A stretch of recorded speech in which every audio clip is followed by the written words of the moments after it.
When I say OSHA compliant hazard communication standard training, you may think, well, that sounds boring. Please stop talking to me. If I zone out for the entire thing, does it still count? But there's more to this OSHA standard than an attention-grabbing title. A lot more. In the United States, we as consumers have become much more discerning about what's in the products that we buy. This is true when it comes to food, home improvement, and cosmetics. But when it comes to hazardous substances in the workplace, we tend to be a little bit more casual. Get her done! I'm Rachel Walla with Ally Safety, and in today's video, we're going to talk about the Hazard Communication Standard and why it matters to you and your health. So without further ado, let's jump right into it. And you start to get suspicious that it's just a little bit too good to be natural. So you start looking at the ingredients on the package, and slowly you start to comprehend that nothing in this package has come in contact with nature. Except for maybe corn, and that was like 3 processing facilities ago. So you start Googling the ingredients, and pretty soon you're an expert on things you can't even pronounce. Most of us as consumers are getting much more discerning about what we eat. But eating is only one of the ways that we can get exposed to hazardous substances. There's also inhalation. Inhalation is how we get exposed to things like asbestos, silica, and of course now coronavirus.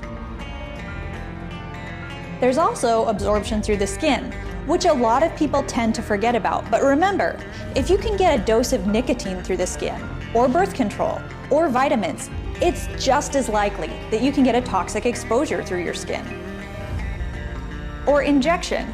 Injection happens when we get exposed to a hazardous substance through a break or a cut in the skin, or when a hazardous or sharp object breaks the skin's barrier and we get exposed to whatever was on that object. A classic example of this is needle sticks in medical facilities. And lastly, back to ingestion. Chances are, if you're eating lunch in a contaminated workplace or with dirty hands, you are most likely ingesting some of whatever it is that you work with.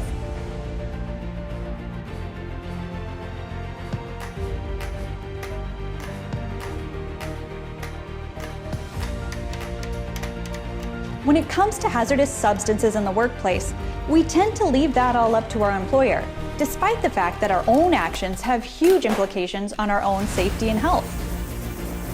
And what's even more interesting is that we as employees only gained the right to know about the hazardous substances in our workplace in the 1980s. Before that, the work world was pretty suspect.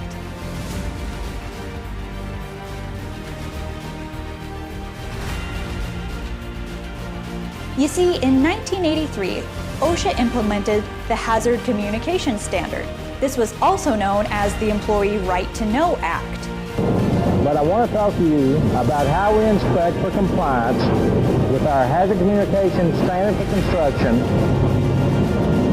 We do that on every inspection now, no matter what, because we want all employers and employees to know the hazards of the chemicals at their work sites.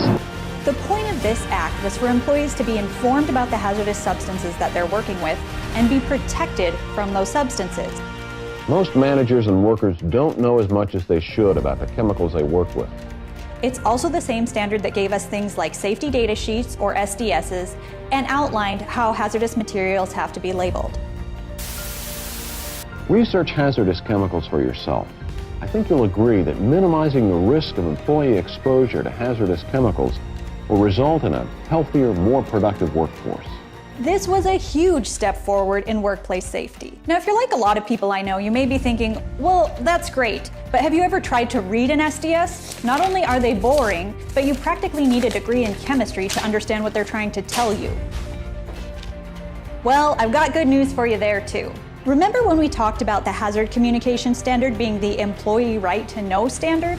Well, back in 2012, the US implemented what's known as the Globally Harmonized System.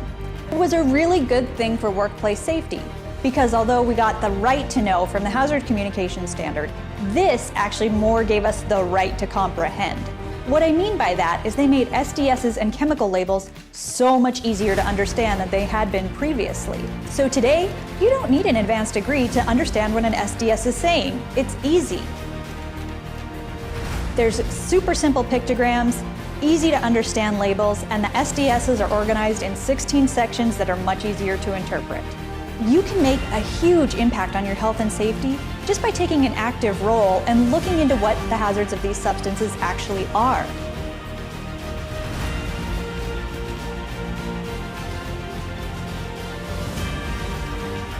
So the next time that you interact with a hazardous substance at work, make sure that you take the right precautions to keep yourself safe and healthy. That's what the Hazard Communication Standard is all about. Thank you so much for watching. If you enjoyed this video, please hit that like button. And if you'd like to see more videos like this, please hit that subscribe button. Until next time, I'll see you guys later.